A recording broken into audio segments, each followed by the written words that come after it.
জাতীয় থেকে আন্তর্জাতিক, প্রান্তিক, জনপদ থেকে নগর, চারপাশে কি ঘটছে এই মুহূর্তে সবকিছু নিয়ে আমাদের আয়োজন এখন চারদিকে। আপনাদের সঙ্গে আছি আমি শামীমা রহমান শাম্মী। তারুণ্যর প্রথম ভোট ধানের শীষে দেওয়ার আহ্বান জানিয়েছেন বিএনপির ভারপ্রাপ্ত চেয়ারম্যান তারেক রহমান। আর শেখ হাসিনাকে এদেশে রাজনীতি করতে দেওয়া হবে না বলে অঙ্গীকার করেছেন দলের মহাসচিব মির্জা ফখরুল ইসলাম আলমগীর। রোববার শাহবাগে ছাত্রদল আয়োজিত ছাত্র সমাবেশে এসব কথা বলেন তারা। সমাবেশ ঘিরে রোববার সকাল থেকে শুরু হয় শাহবাগমুখী নেতাকর্মীদের মিছিল। বিকেলে শাহবাগ ছাড়িয়ে পরিপূর্ণ হয়ে ওঠে টিএসসি, রমনা, কাটাবন ও এর আশপাশের এলাকা। এ সময় শেখ হাসিনাকে এদেশে আর রাজনীতি করতে দেয়া হবে না বলে অঙ্গীকার করেন বিএনপির মহাসচিব মির্জা ফখরুল ইসলাম আলমগীর। আর ছাত্রদল জুলাই আন্দোলনের ক্রেডিট নিতে চায় না উল্লেখ করে ছাত্রদল সভাপতি বলেন, কেউ ইতিহাস বিকৃত করলে ছাত্রদল তা মানবে না। এদিন দলীয় সিদ্ধান্ত অনুযায়ী সমাবেশে ছিল না ব্যানার, ফেস্টুন ও প্ল্যাকার্ড।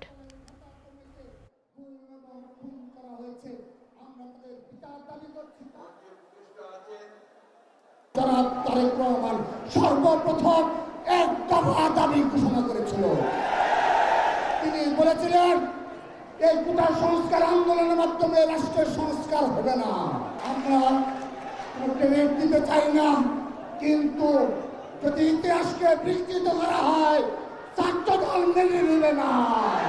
আমাদের পাশের দেশে ভারতবর্ষে ফ্যাসিস্ট হাসিনা আশ্রয় নিয়েছে, তার লোকবল নিয়ে। সেখান থেকে সে মাঝে মাঝেই হুমকি দিচ্ছে যে তারা বাংলাদেশে আক্রমণ করবে। তা শুধু তাই নয়, এখানে তারা বিভিন্নভাবে গোলযোগ সৃষ্টি করার চেষ্টা করছে। আজকের এই সমাবেশ থেকে আমাদেরকে শপথ নিতে হবে যে আমরা কোনোদিনই আমরা এই ফ্যাসিস্ট হাসিনাকে আর এই দেশে রাজনীতি করার কোনো সুযোগ দিব না। তোমাদের নিজেদেরকে দক্ষ এবং যোগ্য হিসাবে গড়ে তুলতে হবে। প্রত্যেকটা সেক্টরে তোমাদের যোগ্য নেতৃত্বই একমাত্র পারে আগামীর বাংলাদেশকে বদলে দিতে, শহীদদের কাঙ্ক্ষিত বাংলাদেশ গড়ে তুলতে। তারুণ্যের প্রথম ভোট ধানের শীষের জন্য হোক। সেকেন্ড রিপাবলিক প্রতিষ্ঠায় গণপরিষদ নির্বাচনের মাধ্যমে নতুন সংবিধান তৈরি সহ 24 দফা ইশতেহার ঘোষণা করেছে জাতীয় নাগরিক পার্টি। বিকেলে কেন্দ্রীয় শহীদ মিনারে সমাবেশ থেকে এই ইশতেহার ঘোষণা করেন দলের আহ্বায়ক নাহিদ ইসলাম। আওয়ামী লীগের সময় সংঘটিত সকল গুম, বিচার বহির্ভূত হত্যাকাণ্ড ও মানবতাবিরোধী অপরাধের বিচার ও শাস্তি নিশ্চিতের ঘোষণা দেয়া হয় ইশতেহারে। আওয়ামী লীগের ব্যাপারে কোনো ছাড় নয় জানিয়ে সমাবেশে বক্তারা বলেন, অর্থপূর্ণ সংস্কার নিশ্চিত না হওয়া পর্যন্ত জারি থাকবে আন্দোলন। এ সময় জুলাইয়ে গড়ে ওঠা ফ্যাসিবাদ বিরোধী রাজনৈতিক ঐক্য ধরে রাখার প্রতি গুরুত্বারোপ করেন কেন্দ্রীয় নেতারা। আমাদের অর্থনীতি এমন হবে, কল্যাণমুখী অর্থনীতি হবে, যেখানে সকলের কর্মসংস্থান নিশ্চিত হবে। শুধুমাত্র বেতন খেয়ে পড়ে বাঁচার অবস্থা, এমন কর্মসংস্থান আমরা চাই না। এমন কর্মসংস্থান চাই যেখানে নাগরিকের মর্যাদা থাকবে। আমরা এই মঞ্চে আজ আমার শহীদ ভাইদের হত্যার বিচার চাইতে এসেছি। আহত যোদ্ধাদের রক্ত ঝরার বিচার চাইতে এসেছি। যে আওয়ামী লীগ, যুবলীগ, ছাত্রলীগের সন্ত্রাসীরা আমার সহযোদ্ধাদের রক্ত ঝরিয়েছে, সেই সন্ত্রাসীদের বিচার চাইতে এসেছি। কেউ যদি ভয় দেখায়, কেউ যদি হুমকি দেয়, আপনারা পিছু হটবেন না।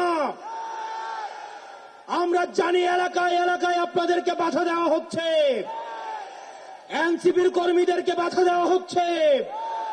আমরা দীপ্ত কণ্ঠে বলতে চাই, টেকনাফ থেকে তেঁতুলিয়া, রূপসা থেকে পাথুরিয়া, এনসিপির একটা নেতা কর্মীর দিকে যদি কেউ চোখ তুলে তাকায়, আমরা তাকে রাজনৈতিক ভাবে মোকাবেলা করব।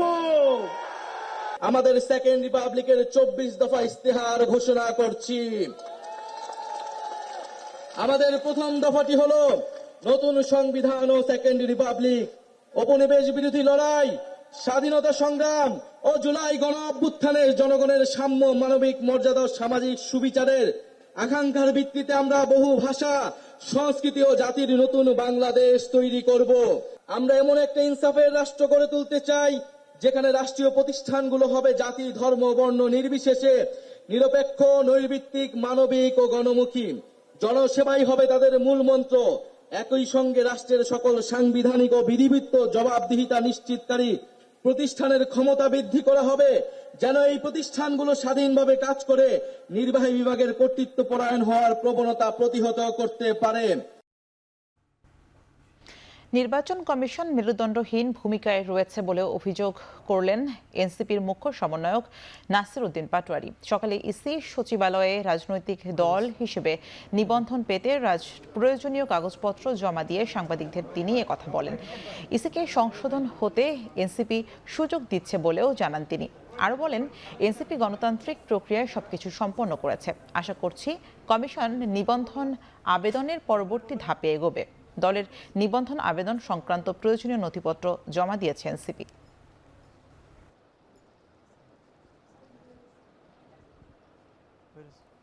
একটি দল ছাড়া অন্য কেউ যদি ভোট নিতে আসে তাহলে সেখানে তারা সমস্যা সৃষ্টি করবে। এই পরিস্থিতির দিকে যাচ্ছি। ইলেকশন কমিশন এই পরিস্থিতি সৃষ্টির পায়তারা করছে। আমরা যত দিন দিন এই ইলেকশন কমিশনকে দেখতে পাচ্ছি ততই বুঝতে পারছি যে এটা মেরুদণ্ডহীন একটা ইলেকশন কমিশন।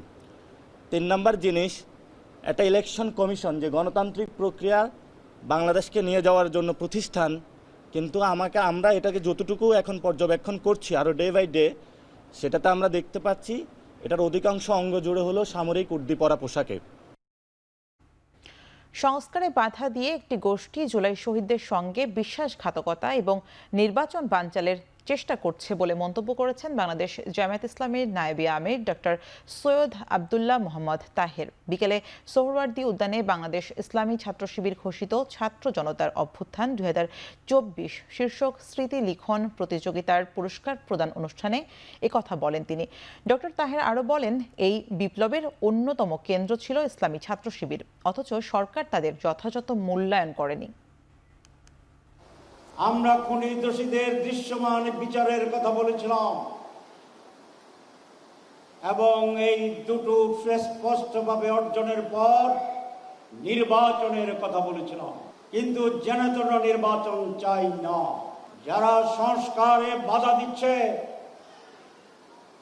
যারা সংস্কারকে গ্রহণ করতে চায় না, যারা সংস্কারের আইনি ভিত্তির প্রয়োজনীয়তা অনুভব করে না, তারাই নির্বাচন বিরোধী।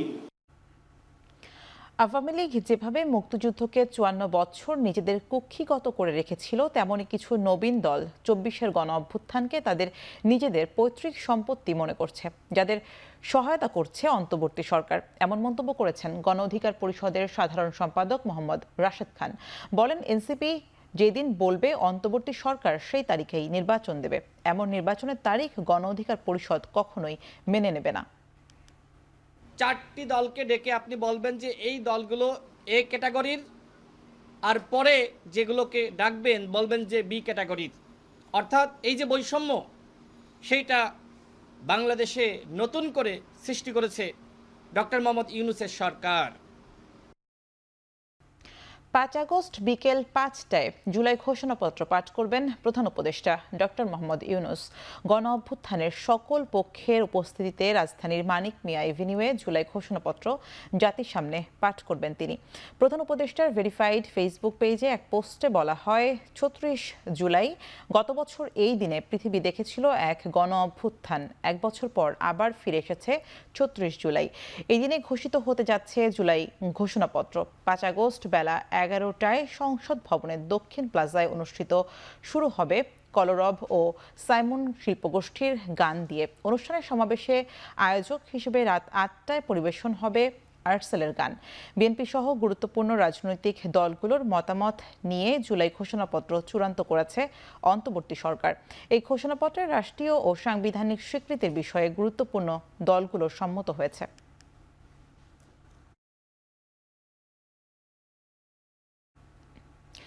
গণ অভ্যুত্থানের পর মানুষের পাশে থেকে আইন শৃঙ্খলা নিয়ন্ত্রণ ও সেবামূলক কাজে ভূমিকা রাখায় ভালোবাসা, আস্থা অর্জন করেছে নৌ ও বিমান বাহিনী। বাহিনী দুটির নির্বাচনী পর্ষদের আনুষ্ঠানিক উদ্বোধন করে কথা বলেন প্রধান উপদেষ্টা ডক্টর মোহাম্মদ ইউনূস। নৌবাহিনীর সদর দপ্তরে অনুষ্ঠানের শুরুতে বিমান দুর্ঘটনায় নিহতদের স্মরণে 1 মিনিট নীরবতা পালন করা হয়। উদ্বোধনী বক্তব্যে নৌ বিমান বাহিনীর গৌরবময় ইতিহাস, প্রাকৃতিক দুর্যোগ মোকাবেলায় অবদান এবং জাতীয় প্রয়োজনে স্বতঃস্ফূর্ত অংশগ্রহণের প্রশংসা করেন ডক্টর মোহাম্মদ ইউনূস। বলেন, গণ অভ্যুত্থানের পরে মানুষের পাশে দাঁড়িয়ে ভালোবাসা ও আস্থা অর্জন করেছে তারা। ভবিষ্যতেও বাহিনীগুলো সংবিধান সমুন্নত রেখে রাষ্ট্রীয় সংকট ও দুর্যোগে জনগণের পাশে থাকবে বলে আশা প্রকাশ করেন। নির্বাচনী পর্ষদকে দেশপ্রেমিক, মেধাবী, পেশাদার ও নৈতিক গুণাবলী সম্পন্ন কর্মকর্তাদের নেতৃত্বে আনার নির্দেশনা দেন তিনি।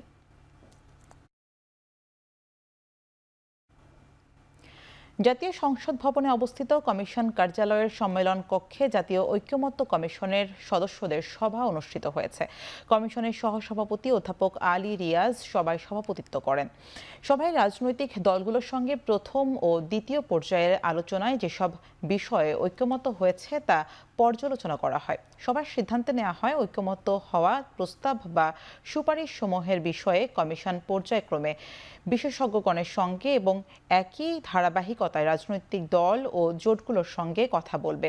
এসব প্রস্তাব বা সুপারিশ বাস্তবায়নের উপায় নিয়ে কমিশন রাজনৈতিক দল ও জোট এবং সরকারের করণীয় বিষয়ে আলোচনা অব্যাহত রাখা হবে বলেও বৈঠকে সিদ্ধান্ত হয়।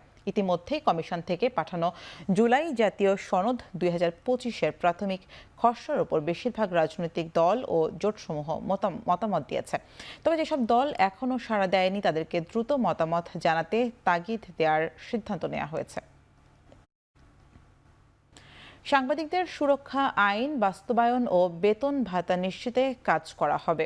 একই সঙ্গে গণমাধ্যমের মালিকানার সাথে সাংবাদিকদের যুক্ত করার পরিকল্পনাও সরকারের রয়েছে বলে জানিয়েছেন তথ্য ও সম্প্রচার উপদেষ্টা মোহাম্মদ মাহফুজ আলম। এছাড়াও গণমাধ্যমের জন্য সম্প্রচার নীতিমালা তৈরির আশ্বাসও দেন তিনি। বিকেলে জুলাই গণ অভ্যুত্থানে শহীদ সাংবাদিক ও তাদের পরিবার এবং আহত সাংবাদিকদের সম্মাননা প্রদান অনুষ্ঠানে প্রধান অতিথি হিসেবে যোগ দিয়ে এই আশ্বাস দেন তথ্য ও সম্প্রচার উপদেষ্টা। অনুষ্ঠানে উপস্থিত ছিলেন প্রধান উপদেষ্টার প্রেস সচিব শফিকুল আলম। তিনি বলেন, জীবন বাজি রেখে সাংবাদিকরা জুলাই আন্দোলনের সময় সংবাদ সংগ্রহ করেছেন, অথচ তাদের সুরক্ষার জন্য কোনো সরঞ্জামাদি ছিল না। তাই সাংবাদিক সুরক্ষার কথা সবার আগে চিন্তা করতে হবে। সরকার সেই লক্ষ্যে কাজ করছে বলেও জানান তিনি। অনুষ্ঠানে নিহত সাংবাদিকদের পরিবারকে 1 লাখ এবং আহতদের পরিবারকে 25,000 টাকা করে মোট 197 জনকে আর্থিক সহায়তা দেওয়া হয়।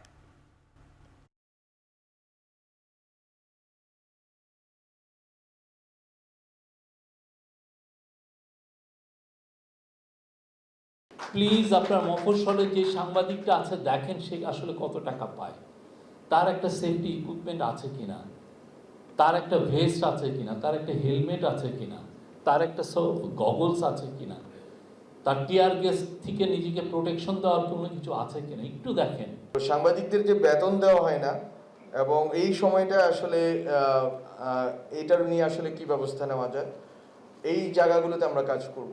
সাংবাদিকতা বা মিডিয়া সিনকে আপনি যদি গণতান্ত্রিক করতে চান তাহলে আসলে এখানে আপনাকে অলিগার্কদের হাত থেকে সাংবাদিকতাকে বের করতে হবে।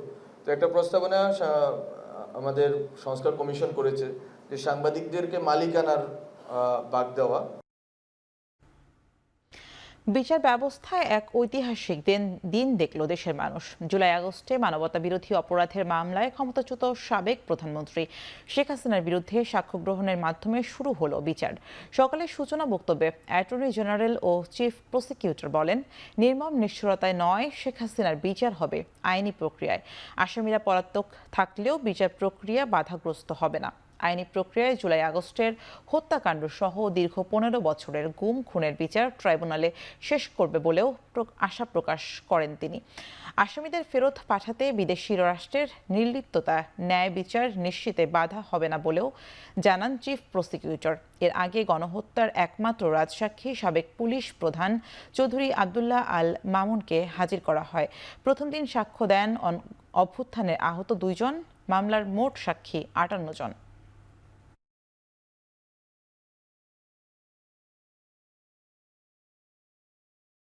কোনো ব্যক্তি যত উঁচু পদে আসীন হন না কেন কিংবা তার ছায়া যতই দীর্ঘ হোক না কেন, সে আইনের ঊর্ধ্বে নয়।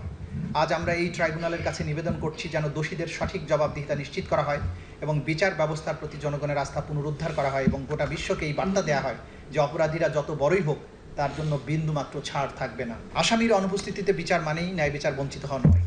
এই ট্রাইব্যুনালের কার্যধারায় দুজন আসামির অনুপস্থিতিতে বিচার কোনোভাবেই অপরাধীর জবাবদিহিতা নিশ্চিত করার জন্য বাধা হতে পারে না এবং হবে না। রাজপথে মিছিল করছিলেন, প্রতিবাদ করছিলেন, দাবি আদায়ের সংগ্রামে ছিলেন, তখন সেই সমস্ত মানুষকে গুলি করে হত্যা করা হয়েছে, ল্যাথেল উইপন ব্যবহার করা হয়েছে। আমরা এই অপরাধের বিচার চেয়েছি। পৃথিবীর ইতিহাসে যত স্বৈরশাসক আছেন তাদের যদি কোনো সমিতি করা হয়, সেই স্বৈরশাসকদের সমিতিতে নিশ্চিতভাবেই শেখ হাসিনা ওয়াজেদ সভাপতিত্ব করতে পারবেন।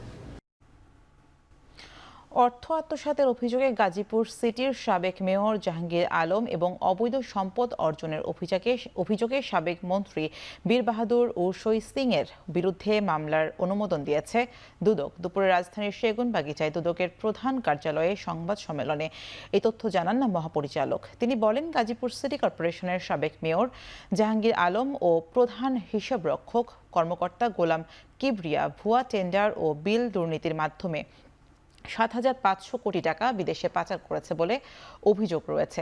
এছাড়া আয় বহির্ভূত ১,২৭৩ কোটি টাকার অবৈধ সম্পদ অর্জনের অভিযোগ পার্বত্য চট্টগ্রাম বিষয়ক মন্ত্রী বীর বাহাদুর ও শৈ সিং এর এবং তার স্ত্রীর বিরুদ্ধে মামলা করার সিদ্ধান্ত নিয়েছে দুর্নীতি দমন কমিশন।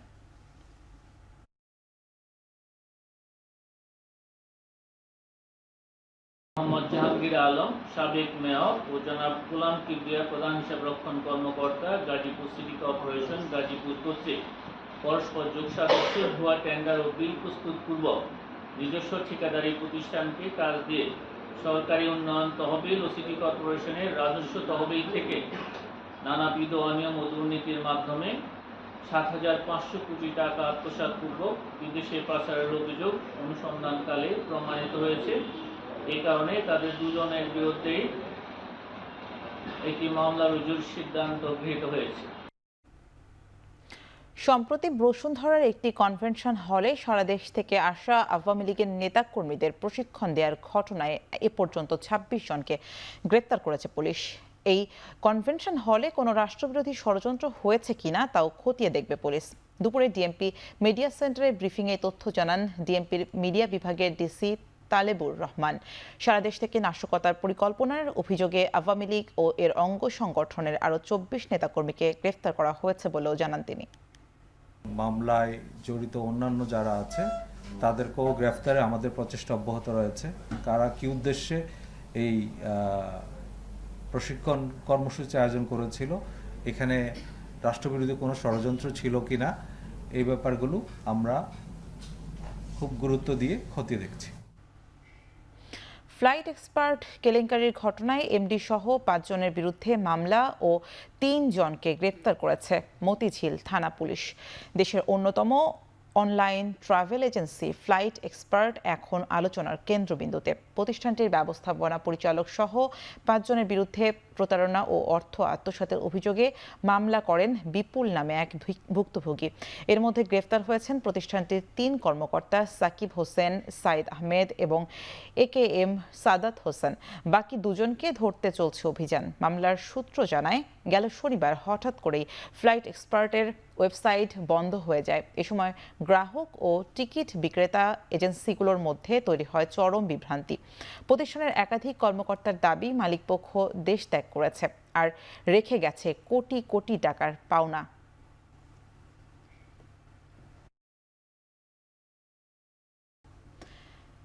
ব্যক্তি শ্রেণীর করদাতাদের জন্য সোমবার থেকে আয়কর বিবরণী বা রিটার্ন অনলাইনে দাখিল করা বাধ্যতামূলক করেছে জাতীয় রাজস্ব বোর্ড এনবিআর। এনবিআর-এর এক বিশেষ আদেশে ২০২৫-২৬ অর্থ বছরের জন্য এই বিধান জারি করা হয়। তবে ৬৫ বছর বা তার বেশি বয়সের প্রবীণ করদাতা, শারীরিকভাবে অসমর্থ বা বিশেষ চাহিদা সম্পন্ন করদাতাদের বেলায় এই বিধান প্রযোজ্য হবে না। এছাড়া বিদেশে অবস্থানরত বাংলাদেশি করদাতা ও মৃত করদাতার পক্ষে আইনজীবী প্রতিনিধিদের বেলায় এই বিধান প্রযোজ্য হবে না। এর ফলে এখন থেকে যারা রিটার্ন দেবেন তারা অনলাইনে দেবেন, আর কেউ ১ জুলাই থেকে এর মধ্যেই কাগজে রিটার্ন জমা দিয়ে দিলে সেটা সেভাবেই গ্রহণ করা হবে। এ পর্যন্ত প্রায় 1.25 কোটি কর শনাক্তকরণ নম্বর বা ETIN নেওয়া হয়েছে। বিদায়ী অর্থ বছরের অনলাইনে আয়কর রিটার্ন দাখিল করেন মাত্র 17 লাখ করদাতা। এবার ভোক্তা পর্যায়ে এলপি গ্যাসের প্রতি 12 কেজি সিলিন্ডারের দাম কমেছে 91 টাকা। নতুন দাম নির্ধারণ করা হয়েছে 1273 টাকা। পাশাপাশি অটো গ্যাসের দাম প্রতি লিটার 4 টাকা 18 পয়সা কমিয়ে 58 টাকা 28 পয়সা নির্ধারণ করা হয়েছে। রোববার নতুন এই মূল্যর ঘোষণা দেয় বাংলাদেশ এনার্জি রেগুলেটরি কমিশন। এর আগে গত 2 জুলাই 12 কেজি সিলিন্ডারের দাম 39 টাকা কমিয়ে 1364 টাকা নির্ধারণ করা হয়। এছাড়া 1 টাকা 58 পয়সা কমিয়ে অটো গ্যাসের দাম প্রতি লিটার 62 টাকা 46 পয়সা নির্ধারণ করা হয়েছিল।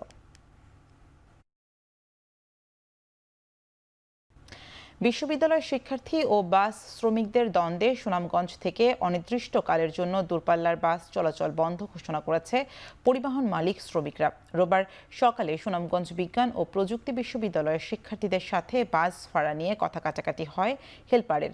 পরে বাসের হেলপারকে মারধরের অভিযোগ এনে রোববার বিকেলে থেকে পৌর শহরের নতুন বাস স্টেশন এলাকায় সড়ক অবরোধ করে রাখেন বাস শ্রমিকরা। এ সময় সড়কে আটকা পড়ে শত শত যানবাহন। পরে পুলিশ ও জেলা প্রশাসনের আশ্বাসে সড়ক ছেড়ে দিলেও অনির্দিষ্টকালের জন্য দূরপাল্লার বাস চলাচল বন্ধের ঘোষণা দেন পরিবহন মালিক শ্রমিকরা।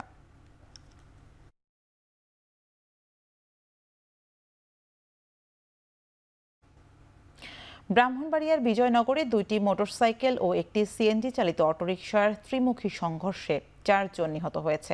এই ঘটনায় আহত হয়েছেন আরও 4 জন। রোববার বিকেল 5টার দিকে ঢাকা সিলেট মহাসড়কের রামপুর এলাকায় এই দুর্ঘটনা ঘটে। পুলিশ জানায়, মাধারপুরগামী একটি সিএনজি চালিত অটোরিকশা রামপুর সরকারি প্রাথমিক বিদ্যালয়ের সামনে আসলে বিপরীত দিক থেকে আসা 2টি মোটরসাইকেলের সঙ্গে মুখোমুখি সংঘর্ষ হয়। এতে ঘটনাস্থলে নিহত হয় মোটরসাইকেলের 4 আরোহী। তবে তাৎক্ষণিকভাবে হতাহতদের নাম পরিচয় জানা যায়নি। এই ঘটনায় আহত আরও 4 জনকে স্থানীয় বিভিন্ন হাসপাতালে চিকিৎসা দেওয়া হচ্ছে। 2টি মোটরসাইকেলের মুখোমুখি সংঘর্ষ হয়। এই সময় আবার একটি সিএনজি এসে এই দুর্ঘটনায় পতিত হয়। এখানে আমরা 4টে ডেড বডি পেয়েছি। একজনকে আহত অবস্থায় ব্রাহ্মণবাড়িয়া সদর হাসপাতালে প্রেরণ করেছি। আর দুর্ঘটনায় পতিত যে যানবাহন 2টি মোটরসাইকেল একটি সিএনজি আমরা হেফাজতে নিয়েছি। পরবর্তী আইনগত ব্যবস্থা প্রক্রিয়াধীন। গাজীপুরের পুবাইলে বাসার গ্যাস সিলিন্ডার লিকেজ থেকে বিস্ফোরণে অগ্নিদগ্ধ হয়ে 4 মাসের এক শিশুর মৃত্যু হয়েছে। আশঙ্কাজনক অবস্থায় শিশুটির মা বাবাকে উদ্ধার করে হাসপাতালে ভর্তি করা হয়েছে। রোববার ভোরে কামারগাঁও এলাকায় এই ঘটনা ঘটে। পুলিশ জানায়, ময়মনসিংহের তারাকান্দা উপজেলার মোহাম্মদ রিপন ও হাফিজা আক্তার দম্পতি শনিবার কামারগাঁও এলাকায় ভাড়া বাসায় ওঠেন। রোববার ভোরে বাচ্চার দুধ গরম করতে রান্নাঘরে যান হাফিজা আক্তার। চুলায় আগুন ধরানোর সময় সিলিন্ডারের লিকেজ বিস্ফোরণ হয়। এতে দগ্ধ হয় 4 মাসের শিশু রায়হান সহ রিপন ও হাফিজা। স্থানীয়রা তাদের উদ্ধার করে জাতীয় বার্ন এবং প্লাস্টিক সার্জারি ইনস্টিটিউটে নিলে চিকিৎসক শিশু রায়হানকে মৃত ঘোষণা করেন। রিপনের শরীরের 80% ও হাফিজার শরীরের 70% পুড়ে গেছে বলে জানায় চিকিৎসকরা।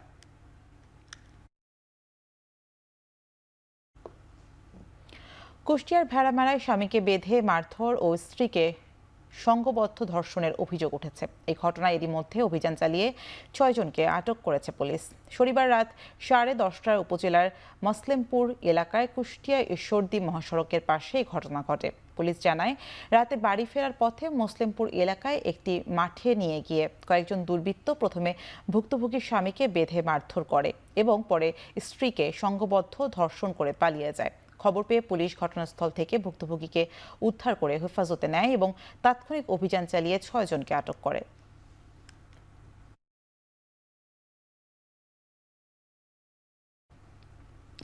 বগুড়ায় অতিবৃষ্টিতে বিদ্যুতের খুঁটি পড়ে সংযোগ বিচ্ছিন্ন হওয়ার প্রায় 11 ঘন্টা পর বিদ্যুৎ সংযোগ স্বাভাবিক হয়েছে। এর আগে রাতভর বৃষ্টিতে মাটি নরম হয়ে ঢাকা রংপুর মহাসড়কের বৈদ্যুতিক খুঁটি উপড়ে পড়ে কিছু এলাকায় বিদ্যুৎ সংযোগ বন্ধ হয়ে যায়। এতে কেউ হতাহত না হলেও সকাল থেকে বগুড়া শহরের দক্ষিণাংশ বিদ্যুৎ বিচ্ছিন্ন হয়ে যায়। এ সময় বন্ধ হয়ে যায় যান চলাচল। পরে বৈদ্যুতিক তার ও খুঁটি অপসারণ শেষে প্রায় 3 ঘন্টা পর স্বাভাবিক হয় যান চলাচল। এরপর থেকেই বিকল্প ব্যবস্থায় বিদ্যুৎ সংযোগ দেওয়ার চেষ্টা চালায় নেসকো। পরে প্রায় 11 ঘন্টা পর বেলা 3টার দিকে বিকল্প পদ্ধতিতে বিদ্যুৎ সংযোগ দেয় নেসকো। অন্যদিকে বগুড়া শহরের ফুলতলায় একটি মাটির বাড়ির দেয়াল ধসে কিবরিয়া নামের এক ইলেকট্রিক মিস্ত্রির মৃত্যু হয়েছে।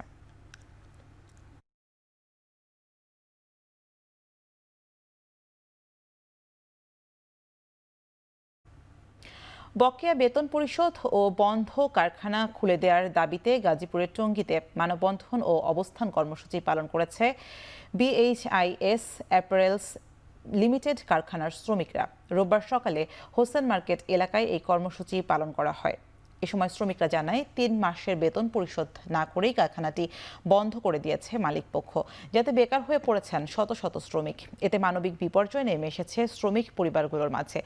বিজিএমইএ ও কারখানার অধিদপ্তর সহ সরকারের বিভিন্ন সংস্থার কাছে অভিযোগ দিলেও তা আমলে নেওয়া হয়নি বলে জানান শ্রমিকরা। এ অবস্থায় দ্রুত সময়ের মধ্যে শ্রমিকদের বকেয়া বেতন পরিশোধ ও বন্ধ কারখানা খুলে দেওয়ার দাবি জানান তারা।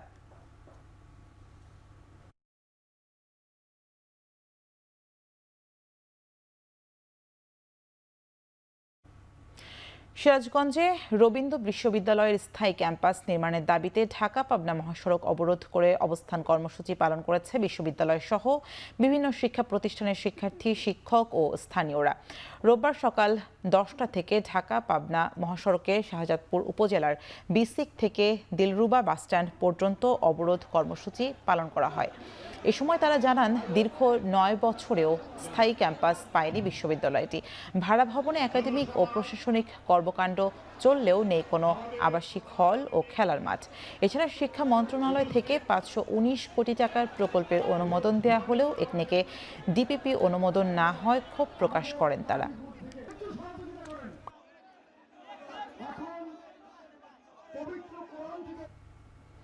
নওগাঁ পৌরসভার কর বৃদ্ধির প্রতিবাদে মানববন্ধন ও বিক্ষোভ সমাবেশ অনুষ্ঠিত হয়েছে।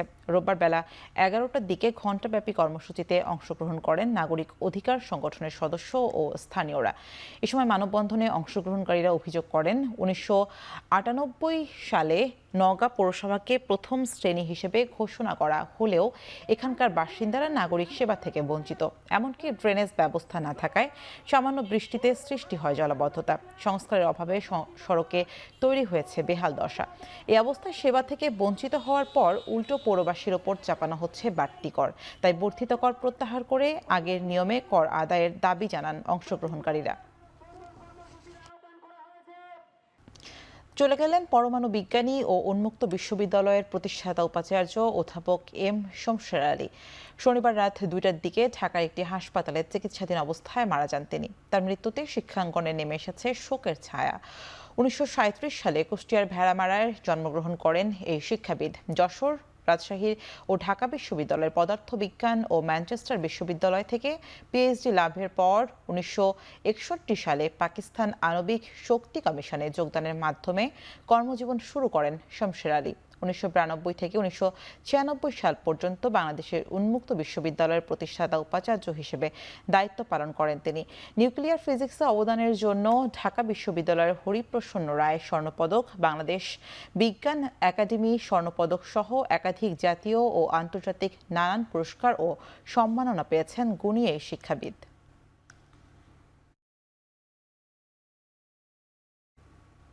শিশু কিশোরদের হতাশা, মানসিক চাপ ও আত্মবিশ্বাসের ঘাটতির মতো ক্রমবর্ধমান সমস্যা মোকাবেলায় গাজীপুরে অনুষ্ঠিত হলো 2 দিন ব্যাপী বিশেষ প্রশিক্ষণ মেন্টাল হেলথ ফর টিনস।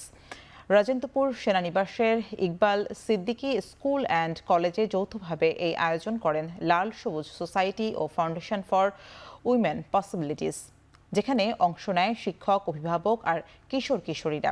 2 দিন ব্যাপী এই আয়োজনে শনিবার শিক্ষকদের জন্য মানসিক স্বাস্থ্য বিষয়ক প্রশিক্ষণ সেশন অনুষ্ঠিত হয়, যাতে অংশ নেন 31 জন শিক্ষক। রোববার 50 জনের বেশি অভিভাবক অংশ নিয়ে শিখেছেন আবেগ নিয়ন্ত্রণ ও সন্তানদের সঙ্গে ইতিবাচক সংযোগ তৈরির নানা কৌশল। সবচেয়ে প্রাণবন্ত ছিল কিশোর কিশোরীদের মূল সেশন, যেখানে অংশ নেয় 2 শতাধিক শিক্ষার্থী। মানসিকভাবে সুস্থ প্রজন্ম গড়ে তুলতেই তাদের এই প্রচেষ্টা বলে জানান আয়োজকরা।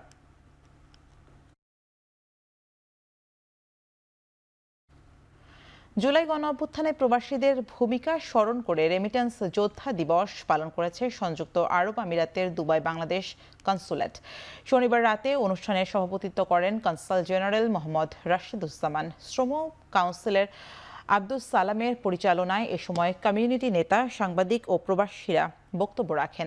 বক্তারা জুলাই আন্দোলনে রেমিটেন্স শাটডাউন, স্থানীয় আইন ভঙ্গ করে মিছিল, আটক ও জেল ফেরত আবেগাপ্লুত প্রবাসীদের সর্বোচ্চ অবদান স্মরণ করেন।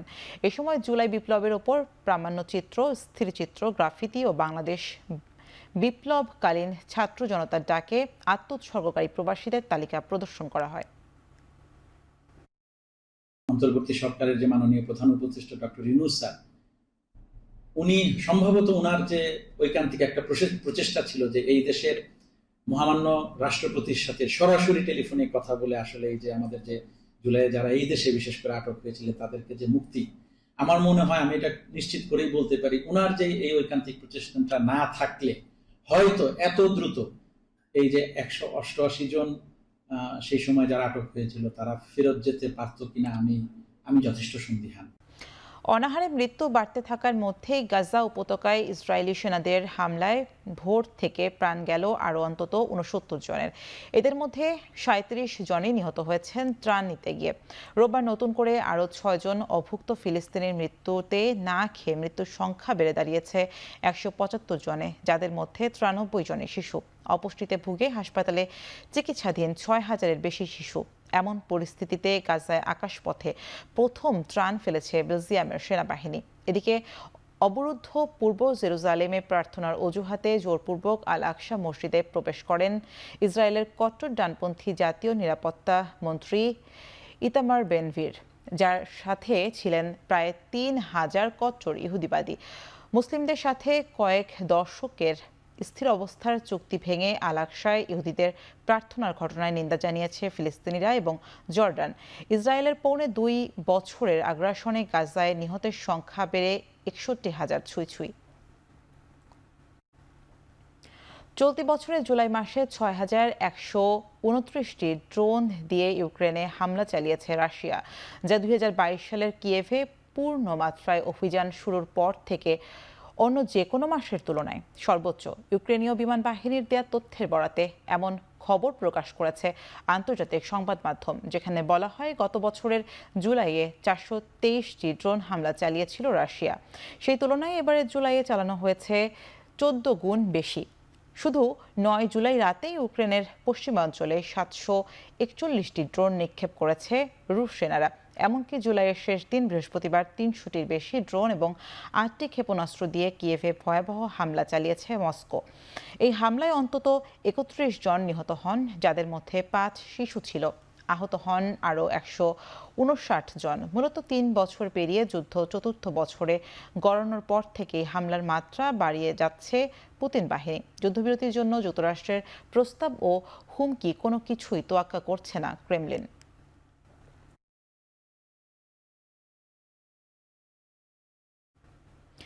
যুক্তরাষ্ট্রের লন্ডনে অভিবাসী প্রবাস বিরোধী বিক্ষোভে দুই পক্ষের সংঘর্ষের পর 9 জনকে আটক করেছে পুলিশ। শনিবার বারবিকান থ্রিস্টাল হোটেলের বাইরে অভিবাসী বিরোধীদের সঙ্গে সংঘাতে জড়ায় অভিবাসীদের পক্ষে থাকা সংগঠনের কর্মীরা। পরিস্থিতি নিয়ন্ত্রণের বাইরে গেলে দুপক্ষের কয়েকজন বিক্ষোভকারীকে আটক করতে বাধ্য হয় লন্ডন পুলিশ। অভিবাসী বিরোধী বিক্ষোভ অনুষ্ঠিত হয়েছে ম্যানচেস্টার ও নিউক্যাসলেও। 2024 সালের জুলাই থেকে আগস্টের মধ্যে যুক্তরাষ্ট্রের 27টি শহরে অভিবাসী বিরোধী বিক্ষোভের ঢেউ ছড়িয়ে পড়ে। এরপর থেকে অভিবাসন কেন্দ্রগুলোর পাশাপাশি দাঙ্গা ও সহিংস হামলার ঘটনা ঘটছে।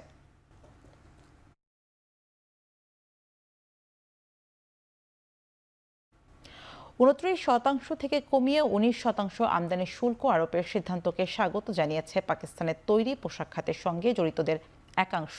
যদিও ওয়াশিংটনের শুল্ক নীতির কারণে দেশটির নিত্যপণ্যের দাম কিছুটা বাড়তে পারে বলে শঙ্কা জানিয়েছে ব্যবসায়ী নেতারা। 2024 অর্থবছরের যুক্তরাষ্ট্রে $410 কোটি তৈরি পোশাক রপ্তানি করেছে পাকিস্তান। ট্রাম্পের শুল্ক নীতির কারণে যুক্তরাষ্ট্র পোশাকের বাজার ধরে রাখা নিয়ে স্থানীয় ব্যবসায়ী নেতাদের মধ্যে যে উদ্বেগ সৃষ্টি হয়েছিল, নতুন শুল্ক হার ঘোষণার পর কিছুটা স্বস্তি প্রকাশ করেছেন তারা। গার্মেন্টস মালিকরা মনে করেন নতুন শুল্ক হার শ্রীলঙ্কা, ভিয়েতনাম, ইন্দোনেশিয়ার মতো পোশাক রপ্তানিকারক দেশগুলোর সঙ্গে সামঞ্জস্যপূর্ণ। এছাড়া ভারতের ওপর আরোপ করা 25% আমদানি শুল্ক বাড়তি কিছুটা উৎসাহ যোগাচ্ছে ইসলামাবাদকে। তবে ওয়াশিংটনের শুল্ক নীতির প্রভাবে পাকিস্তানে নিত্যপণ্যের দাম বেড়ে যাওয়ার আশঙ্কা করছেন অর্থনীতিবিদরা।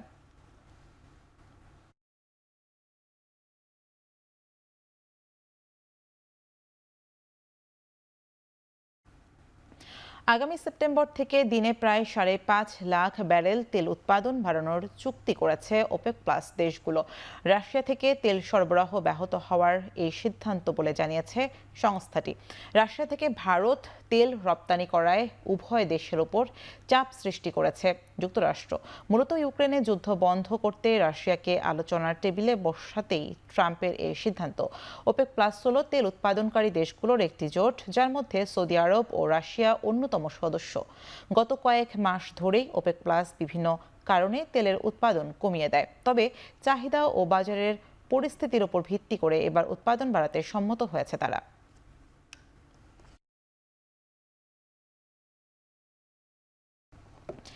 এশিয়া কাপের সূচি এবং গ্রুপ ঘোষণা হয়েছিল গত সপ্তাহেই। এবার ঘোষণা করা হয়েছে ভেন্যু ও ম্যাচ শুরুর সময়সূচি। ঘোষিত সূচি অনুযায়ী এবারের এশিয়া কাপে গ্রুপ পর্বের সব ম্যাচই বাংলাদেশ খেলবে সংযুক্ত আরব আমিরাতের আবুধাবির শেখ জায়েদ আন্তর্জাতিক স্টেডিয়ামে। 11 সেপ্টেম্বর নিজেদের প্রথম ম্যাচে বাংলাদেশের প্রতিপক্ষ হংকং। এরপর একই ভেন্যুতে 13 সেপ্টেম্বর শ্রীলঙ্কা এবং 16 সেপ্টেম্বর আফগানিস্তানের বিপক্ষে খেলবে লিটন কুমার দাসের দল। সবকটা ম্যাচই শুরু হবে বাংলাদেশ সময় রাত 8টায়। পুরো আসরে মোট 8 ম্যাচ হবে আবুধাবিতে, যার 3টি থাকছে বাংলাদেশের নাম। এমনকি নিজেদের গ্রুপের সেরা হতে পারলে সুপার 4-এও বাংলাদেশ একটি ম্যাচ খেলতে মাঠে নামবে।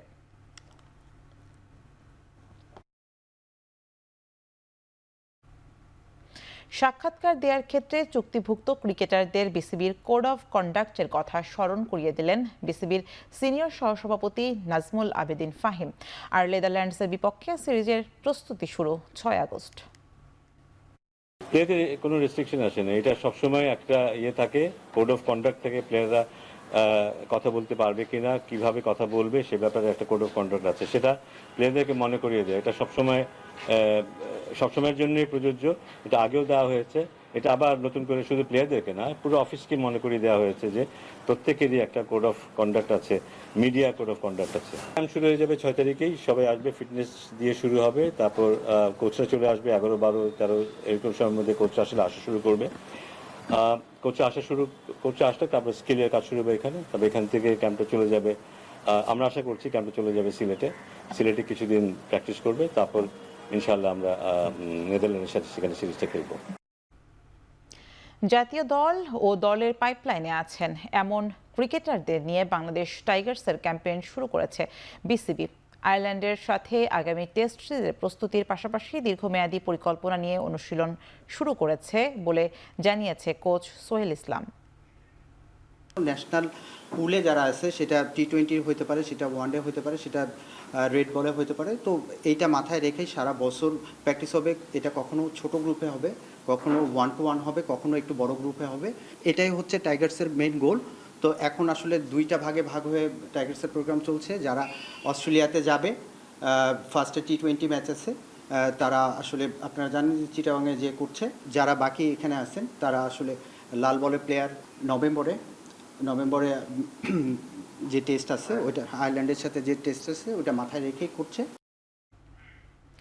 যুব বিশ্বকাপে অংশ নিতে প্রথমবারের মতো বড় প্রস্তুতি নিচ্ছে বাংলাদেশ হকি দল। সে লক্ষ্যে নেদারল্যান্ডস থেকে অভিজ্ঞ কোচ সেগফ্রেড আইকম্যানকে উড়িয়ে এনেছে হকি ফেডারেশন। কোচ জানায় দেশের সীমাবদ্ধতা, তবে বাস্তবসম্মত পরিকল্পনায় দলকে তৈরি করার প্রত্যাশা তার। আর্থিক সীমাবদ্ধতা থাকলেও প্রস্তুতিতে ছাড় দিতে নারাজ federation. We are one of the weakest teams in there because we just get there. But the target is for us to give them a hard time. And we hope that we are lucky enough to beat them, to surprise them, and that they will underestimate us. পাকিস্তানে আমাদের September মাসের শেষ সপ্তাহে আমাদের পাকিস্তানে tour আছে। আমরা একটা 7 দিনের ট্যুর প্ল্যান করতেছি, যেখানে আমরা কমপক্ষে 4টা ম্যাচ খেলবো ওদের সাথে। এবং ইউরোপের ট্যুর একটা প্ল্যান করা হইতেছে, হল্যান্ড এবং জার্মানি। আরও একবার ইনজুরির কারণে মাঠ ছাড়লেন আর্জেন্টাইন মহাতারকা লিওনেল মেসি। লিগ কাপের ম্যাচে নেকাক্সার বিপক্ষে মাত্র 11 মিনিটেই মাঠ ছাড়তে হয় তাকে। বল নিয়ে প্রতিপক্ষের ডিবক্সের মুখে রাউল সানচেজ এবং অ্যালেক্সিস পেনার সঙ্গে সংঘর্ষ হয় মেসির। সেখানেই ইনজুরিতে পড়েন তিনি। এরপর কয়েক মিনিট মাঠে থাকলেও অস্বস্তি ছিল স্পষ্ট। এক পর্যায়ে ফিজিওর পরামর্শে মাঠ ছাড়েন মেসি। সব মিলিয়ে নেকাক্সার বিপক্ষে মেসি মাঠে ছিলেন মোট 11 মিনিট। ম্যাচ শেষে কোচ হ্যাভিয়ার মাসচিয়ানো অবশ্য ইনজুরির বিস্তারিত জানাতে পারেননি। তবে ডান পায়ের উরুর পেশিতে পুরাতন চোট থাকায় অন্তত 2 সপ্তাহ মেসিকে মাঠের বাইরে থাকতে হতে পারে। সেক্ষেত্রে ইন্টার মিয়ামির হয়ে পরের 2 ম্যাচ মিস করবেন আর্জেন্টাইন তারকা।